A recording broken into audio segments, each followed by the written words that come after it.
Hi, I'm Charlene Collins Freeman. Welcome to my watercolor tutorial for painting monochromatic landscapes. Painting monochromatic paintings is a great way to get to know the water to paint ratios, and that is another way of saying the values of your watercolor paints. The supplies I use for this project include Arches watercolor paper. I use the rough finish, but you could also use cold press. This is 140-pound paper, 9 by 12 inches. I used a Princeton Heritage Series 4050 round size 6 brush and a black gold 311 size 2. My watercolor paints are all Daniel Smith. You can use whatever colors you want for your monochromatic landscapes. The colors I used on this particular project include Jadeite Genuine, Neutral Tint, Burnt Sienna, and Quinacridone Burnt Scarlet. I used masking tape to quarter off my page. You'll need water and a water container and paper towels. My watercolor paper is in a block, which means it's glued on all four sides. And I don't want to do one painting that is 9 by 12, but rather I'm going to quarter this piece of paper into 4 small studies, just using masking tape to approximate the center of the paper horizontally and vertically. And this will allow me to quarter this page up for 4 studies. Doing these monochromatic studies means using a lot of wet into wet, and there is quite a bit of waiting as we wait for things to dry. I like having my sheet quartered like this so I can just hop from one study to the next while I wait for different areas to dry. I'm not using any reference photos for these studies. I'm just making up these landscapes out of my head. Painting wet into wet means that I need to water down the entire area of each study.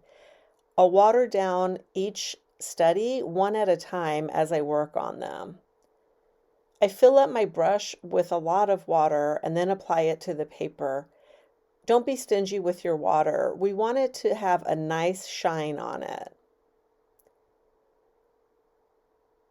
If you're adding a lot of water and it starts to pool up on the surface of the paper, just give it an additional minute or two for that water to soak into the paper. Here you can see the shine I have, and that's what we want for the best application of wet into wet. If your paper isn't shiny, it's too dry, so you'll have to re-wet it. For this first study, I'll start off using Jadeite Genuine, which is a granulating color. You can see from the mix in my palette that this is somewhat watery, definitely a milky consistency of paint. And I create some organic strokes on the top of my page to make it look like clouds. Because I'm painting onto a wet surface, the paint I put down has a tendency to travel into the wet areas. This gives me a nice, soft, diffused edge on all these clouds.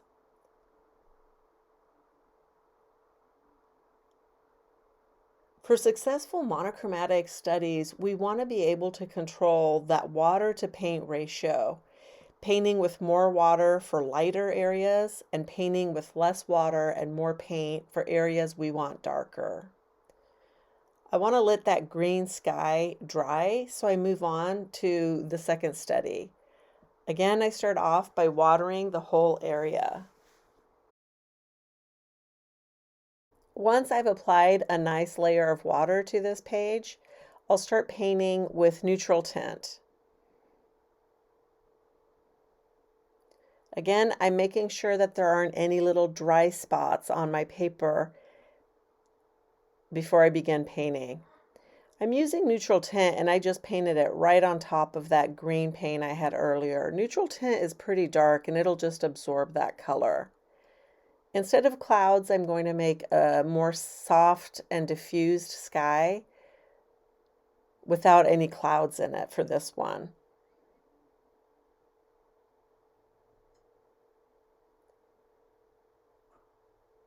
You can see just how watery I'm painting. That gray is barely there from the neutral tint. Now I need that sky to dry, so I might as well move on to the third study. Again, wet into wet application.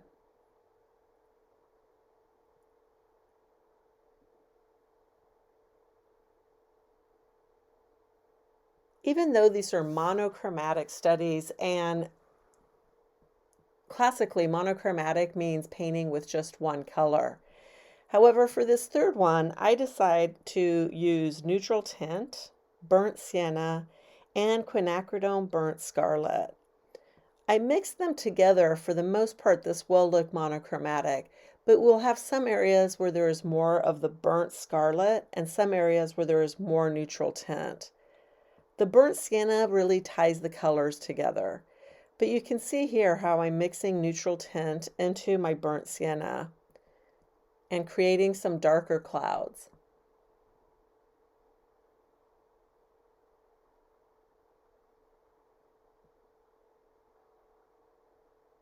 When you're painting your clouds, try to use short, curvy brush strokes and not linear, horizontal, or vertical brush strokes.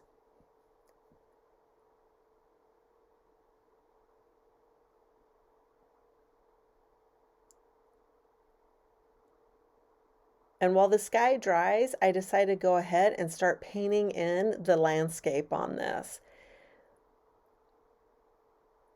The thicker your paint, the darker it will appear on the paper. But also, the thicker the paint, the less it travels when you paint onto a wet surface.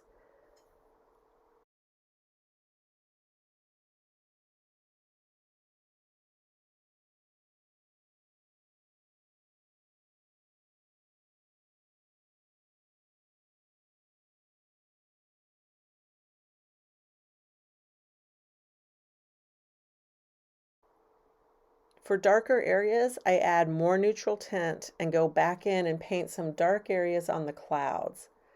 I'll also paint quite a bit darker areas on the landscape.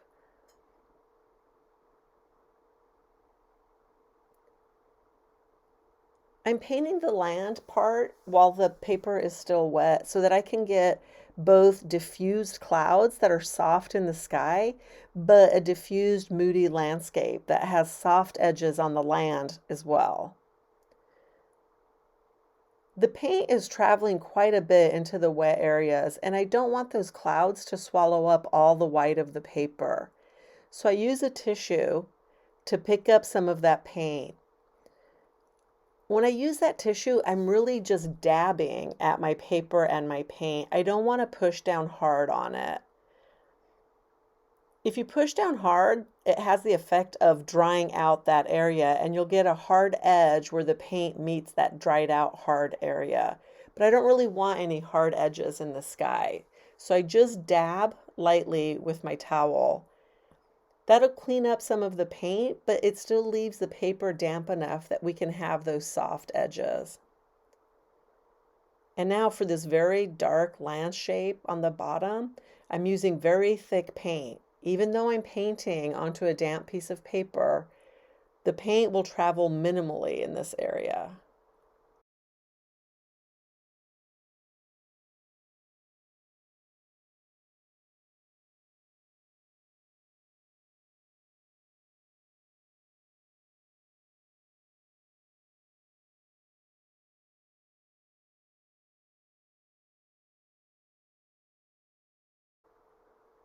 If an area gets too dark or the paper starts drying on you and you're not getting these soft diffused edges, you can always come in with a spray bottle of water. I spray water on my paintings often, but it's not for the faint of heart because you really can't control what's going to happen. Here I'm using just a damp brush to soften up some of those dark spots I painted into the clouds. I like the dramatic dark clouds, but I want that to be just in certain areas.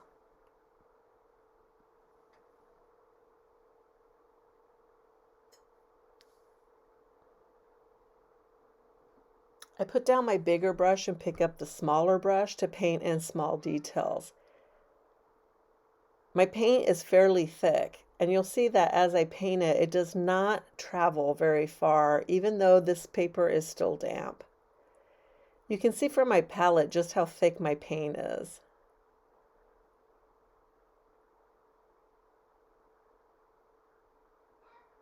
I'm painting one lonely tree at the end of this horizon line.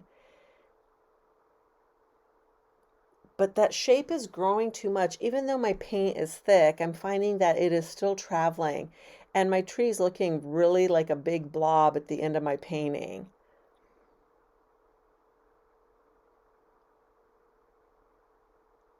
So again, I'll pick up some tissue paper and come and dab lightly in the area of the clouds and the tree, just to pick up some of that color, soften edges, lighten up areas. Here you can see the effect of it as I dab gently on the tree. It just picks up enough paint to give me more of a skeletal winter looking tree.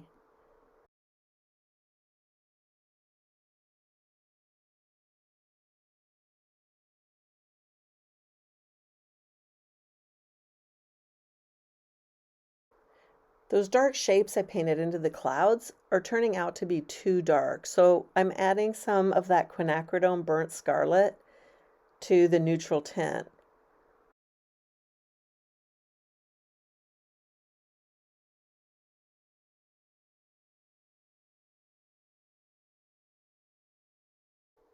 As long as the paper is still damp and my paint is drier than the paint on the paper, I can keep adding paint to my painting and not worry about creating blossoms or getting strange dry marks from painting onto the dry paper.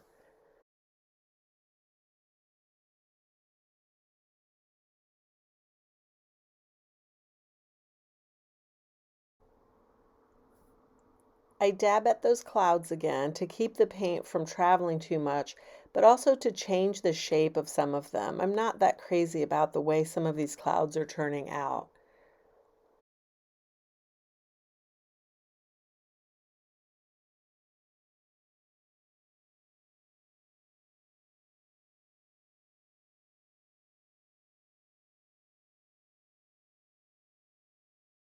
I pick up more of the quinacridone burnt scarlet and neutral tint at a fairly thick consistency and darken some of the tree. And I decide to get my spray bottle out and spray the sky just to soften those clouds even more.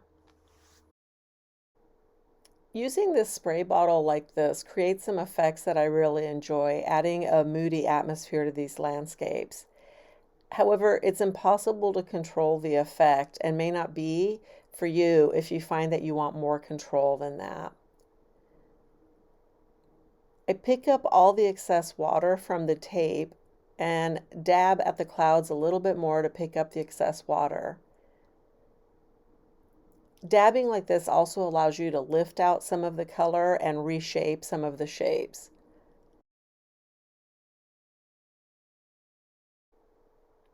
I'm going to turn my attention back to the second one we started earlier, but before I do that, I need to clean out my mixing area on my palette.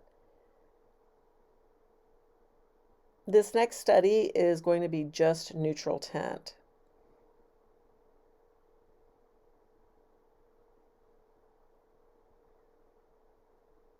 I'm starting with the lightest areas first. Remember, in watercolor, you cannot paint light areas on top of dark. So we're always working from light to dark. And with my small brush, I come in and start brushing in a very ragged, jagged edge for a mountaintop. You can see just how much water is in my mix by how pale it is on the paper.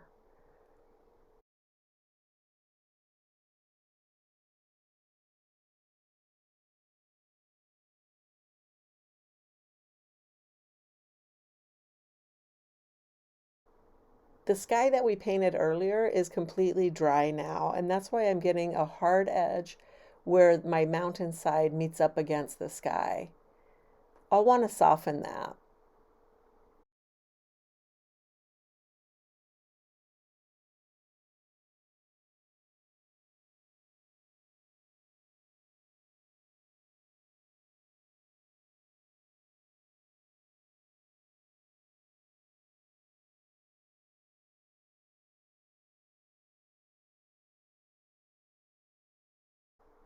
While the shape of the mountainside is still very wet, I come in and drop in dark paint along the bottom of it.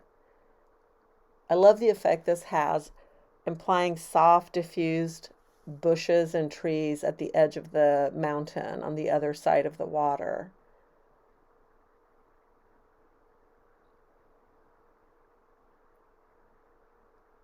My paint is getting fairly thick, maybe going from a milky consistency to more of a creamy consistency. You can see just how dark it shows up.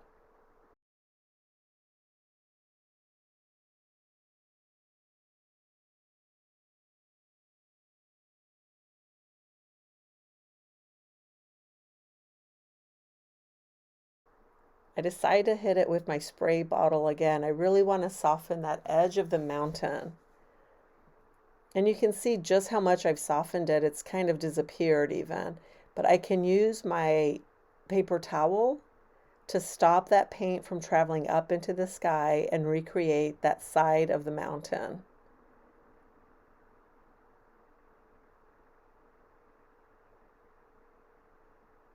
While I give that a chance to soak into the paper, I create some of the reflections in the water.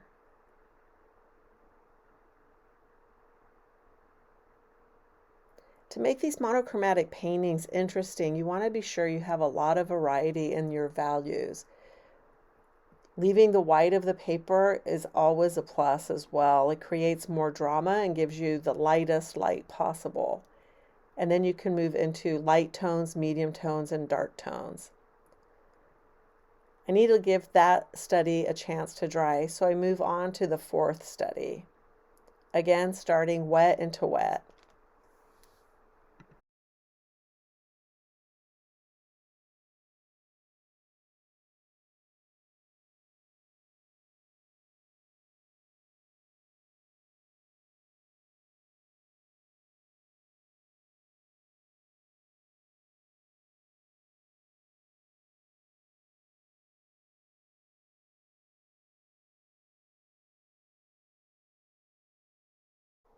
For this study, again, I'm going to mix burnt sienna with quinacridone burnt scarlet.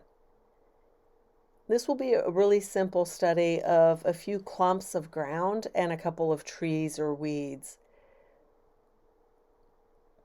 My paint is at a milky to creamy consistency, so getting somewhat thick, and I'm laying down the ground first.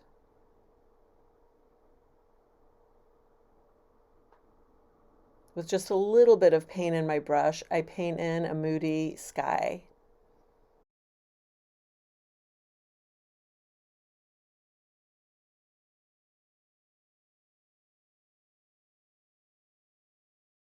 I pay attention to leave some of the white of the paper unpainted. By doing a second pass at the top of the sky, I've created a graduated sky that goes from darker to lighter as it comes down to the horizon. I need to let that dry. So I'll go back to the first study we started with the Jadeite Genuine.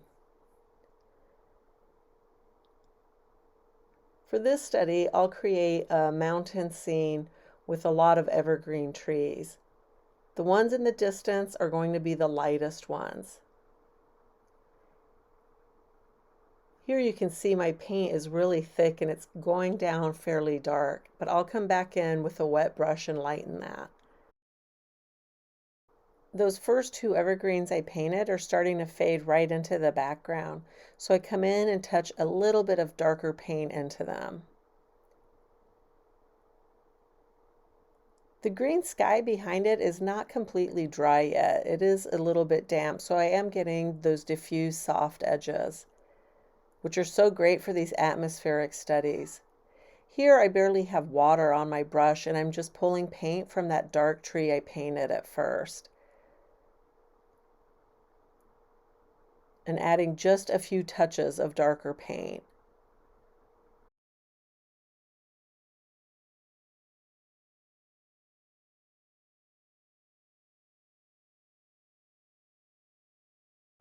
With these value studies, we can really play with atmospheric perspective, where things look lighter and lighter with less contrast the farther away they are from the viewer. And then as subjects and objects get closer to the viewer, they can get darker, have higher contrast, and more details. So you'll see me darken my paint as I work my way down towards the bottom of this study. And the tree should be slightly bigger as we move down towards the bottom of the page because they are closer to the viewer.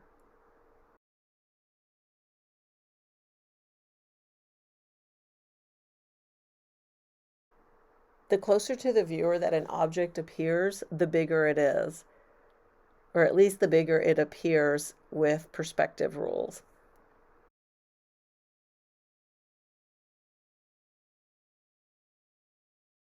I don't want to go too dark too soon. I really want to have some light trees, some middle trees, and finally some really dark trees. So you can see me working my way down from those light trees in the middle to middle value trees.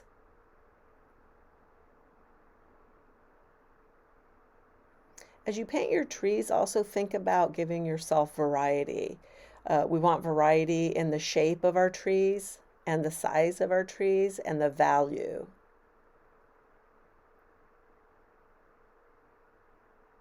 If you find that you paint them too dark, just drop in a little bit of water with your brush or pick the paint out with your brush and just transfer it to a different tree.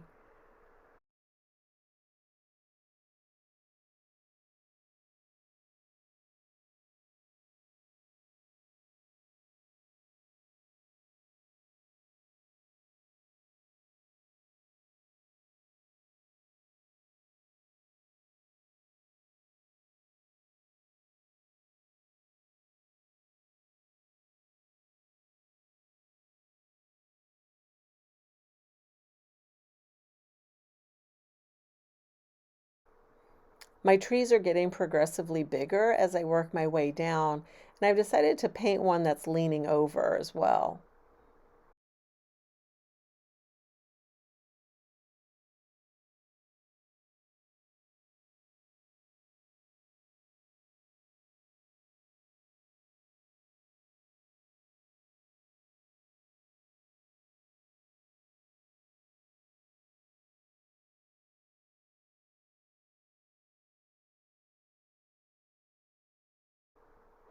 I painted the suggestion of a roadway or a pathway through the snow. Even though all my trees aren't in place yet, already with the variety I have of light, medium, and dark trees, there's quite a bit of interest going on. If you're looking at your study and you feel like it's falling flat or looks boring, chances are that you have most of your trees the same value. So try to darken some up or lighten some up.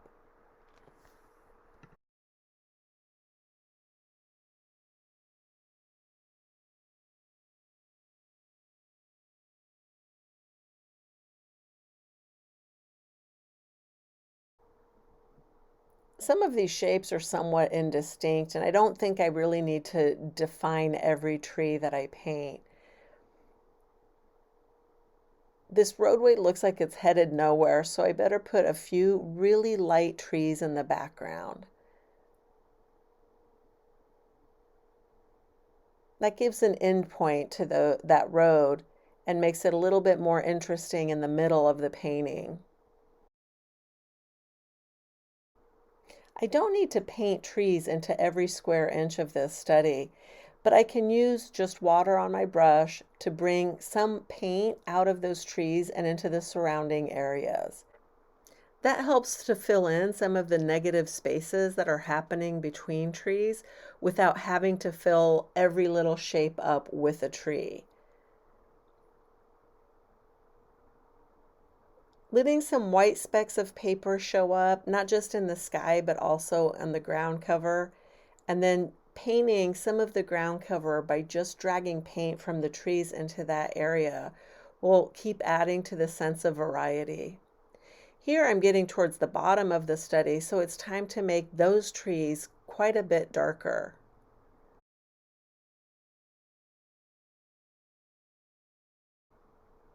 In some areas, these trees are painted up right against other trees that are still wet, and they have the tendency to blend together. I find that this can be really beautiful, letting some of the areas touch and blend together. That's called a lost edge. We don't want to do that everywhere, or else our trees will stop looking like trees and our whole study will just look like one big green mess. You want to have areas where your subject is defined by hard edges, sometimes referred to as found edges, and some areas where the edges are lost, where objects blend into each other, those lost edges. Painting next to a damp or a wet object definitely gives you the effect of lost edges.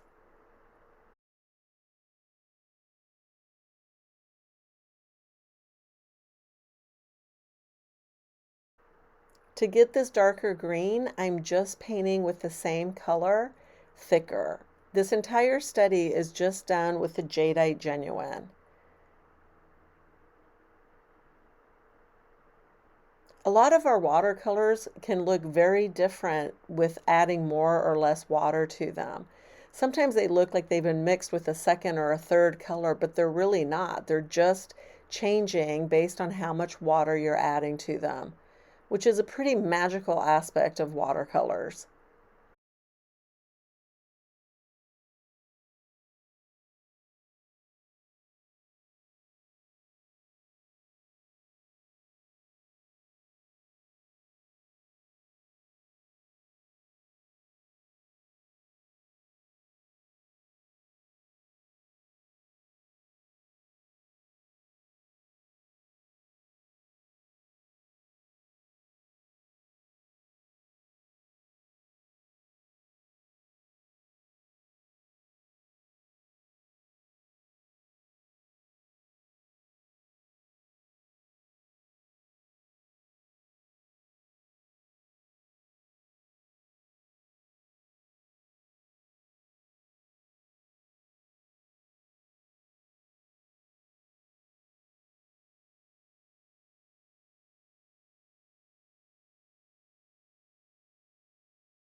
By creating this painting, thinking about atmospheric perspective with the things in the distance being lighter in value with less contrast, and the things closer to the viewer being darker and with more contrast, we really create a sense of depth.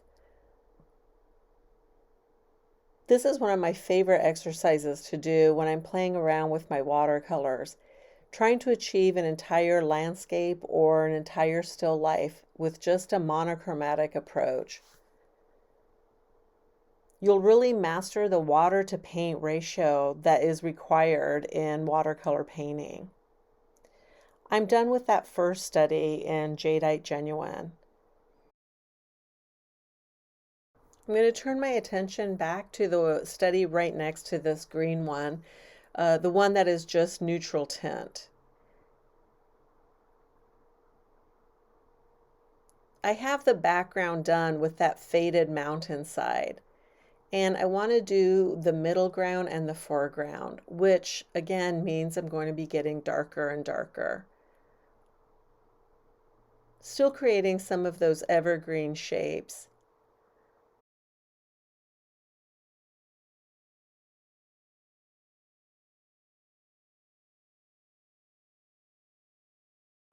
I don't want to just line up the whole bottom portion of the mountain with evergreens. So I'll skip an area or two, again to create variety. Here I've painted my 3 evergreens, and then I skip to the other side of this little study and paint in some more. My paint is pretty thick at this point. I would definitely say it's creamy.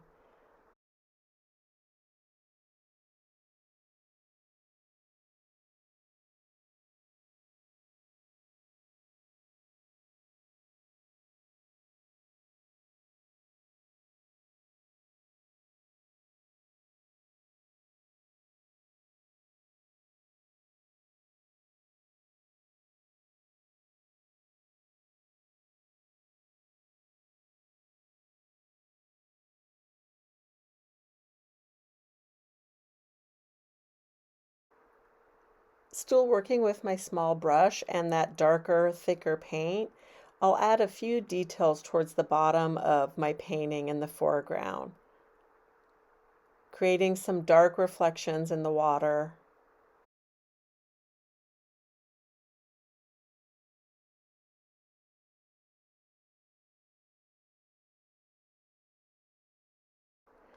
I am painting on dry paper now, and so if I want those soft edges, I do have to go back in with a damp brush and soften up those edges.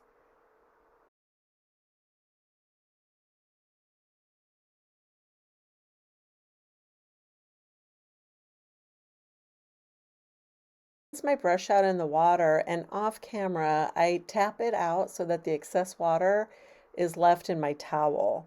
I don't want to hit my study with a brush that's fully loaded with water. So when I go back in to soften it with a damp brush, I do mean a damp brush and not a fully loaded wet brush.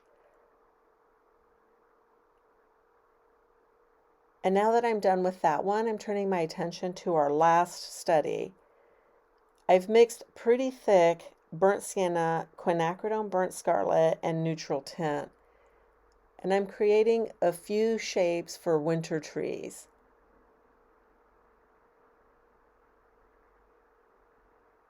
This study is also completely dry, and I'm just painting on dry paper. You could do this just on dry paper, but I like softness, and so I spray it with my water again. Just a little bit, enough to release some of that paint in those uncontrollable ways that create atmosphere. The bottom of the page, using the same paint and again my smaller brush, I create some wispy weed shapes, and then in the distance, one more winter tree.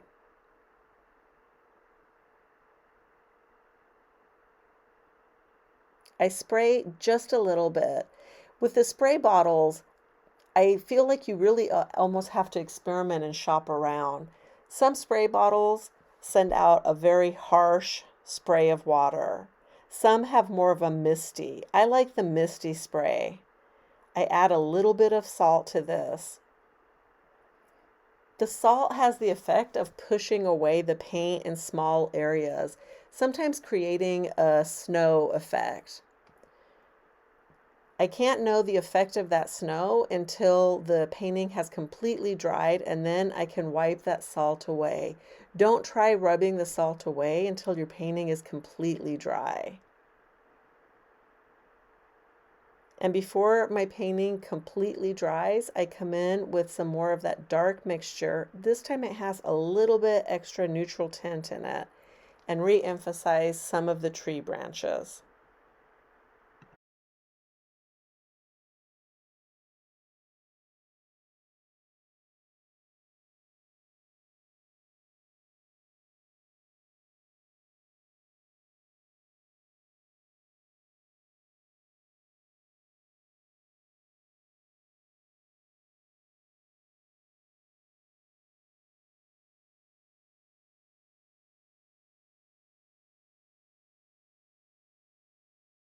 With the pale soft colors in the background of this last study, and then the darker hard edge colors on the top of those, it does give this last study a stark winter look.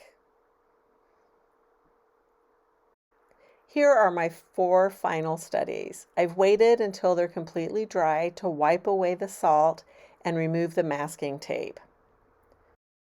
Painting these monochromatic studies will really help you start to understand values and how to better control the water to paint ratio in your paintings. I hope you've enjoyed this tutorial and that you found it useful. And as always, thank you for joining me.